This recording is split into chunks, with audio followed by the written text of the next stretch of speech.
대낮에 흉기난동 사건이 발생했습니다. 어린이집 앞에서 흉기난동 사건이 벌어져서 이것 또한 논란이 되고 있습니다. 영상부터 함께 보시죠. 지금 한 남성이 양손에 흉기를 들고 대낮에 길거리를 활보하고 있는 장면이 드러나고 있어요.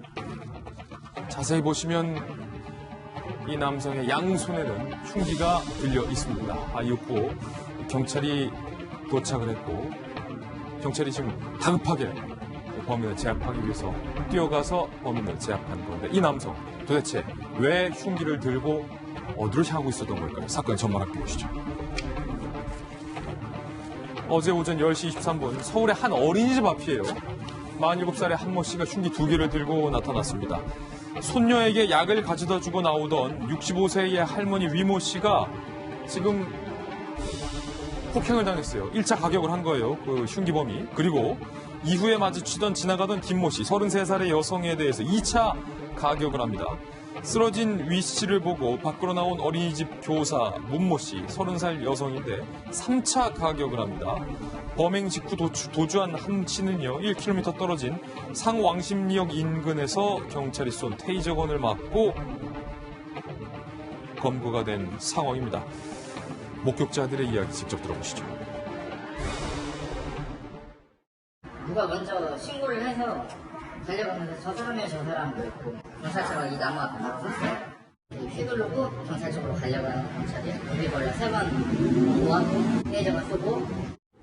그러니까 밖에서 있는 일인 줄 알았는데 우리 동네에서 있고 또 우리 애기가 있는 어린이집이니까 좀 더 많이 놀랬죠. 지금 여성 3명, 할머니 1분, 그다음에 30대 여성 2명이 이제 피해를 입었는데 당시 어린이집에 3세 이하 어린이가 50여 명이 있었는데요. 피해 입은 성인 3명 중에 그 마지막 그 어린이집 교사가 본인이 맞았지만 이 흉기범을 마주치자마자 어린이집 문을 재빨리 좀 잠갔다고요. 아찔할 뻔했어요. 약간 시간을 벌어준 것 같습니다. 예. 왜냐하면 문을 잠그고 이쪽으로 들어오지 말려고 한 상태로 본인이 나가서 몸으로 막은 상태이기 때문에 몸으로 막은 거다. 살신성인을 하신 것 같습니다. 왜냐하면은 아무래도 이제 어린이집 쪽으로 이게 이 범인이 들어갈 수도 있기 때문에 뒤에서 이제 문을 잠글 시간이고 문이 하나만 잠기면 안 되지 않습니까? 뒤쪽도 잠그고 다 잠가야죠. 아이들이 그 안쪽 문에 대피할 수 있도록 시간을 벌어준 것 같아서 이 교사분이라고 합니다. 대단히 잘하신 것 같고 이런 부분 때 사실은 피해셔야 되는데 예. 지금 이 어린이집 교사분은 지금 피하면은 아이들이 다칠 수 문제가 있기 될 수 있기 때문에. 때문에 참 이게 지혜롭게 선처를 잘하셨는데 본인은 다시 자꾸 참 안타깝습니다. 예, 도대체 이 흉기범이 왜 이 같은 일을 벌였는지 경찰의 이야기도 한번 살펴보겠습니다. 한 씨가 어린이집과 같은 건물에 있는 교회에서 일하고 있는 친형을 만나러 왔다. 이 한 씨의 친형은요, 경찰 조사에서 이렇게 얘기했습니다. 3년 전에 돈을 빌려달라는 동생 부탁을 거절한 이후 한 번도 왕래한 적이 없는데 오늘 갑자기 이렇게 흉기를 들고 나타나서 관련 없는 마주친 사람들 여성 3명을 흉기로 때린 거예요. 이 일 때문에 나를 찾아온 것 같다라고 진술을 하기도 했습니다. 참 손수호 변호사님. 네. 그러니까 어린이집과 같은 건물에 있는 형을 만나러 왔기 때문에 정말 어린이집으로 들어갈 수도 있었던 상황이네요. 지금 보니까. 더 아주 끔찍한 일로 발전할 수 있었는데 그나마 불행 중 다행인 것 같고요. 그런데 좀 끔찍한 일입니다만 생각입니다만 만약 정말 어린이집을 공격 대상으로 삼았다면 어떻게 될 것인가.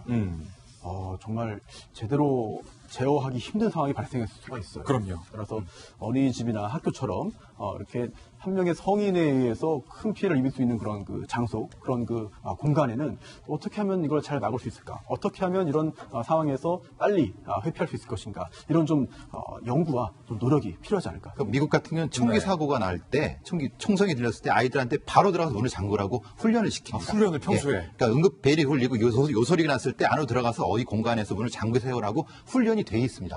우리도 역시 어린이집이나 학교 같은데도 이런 상황이 있을 때 어떻게 대처할 수 있는가의 훈련이 필요하다고 보여집니다. 반드시 이제는 우리도 훈련을 해야 한다. 두 분과 함께 이야기 나눠봤습니다. 감사합니다.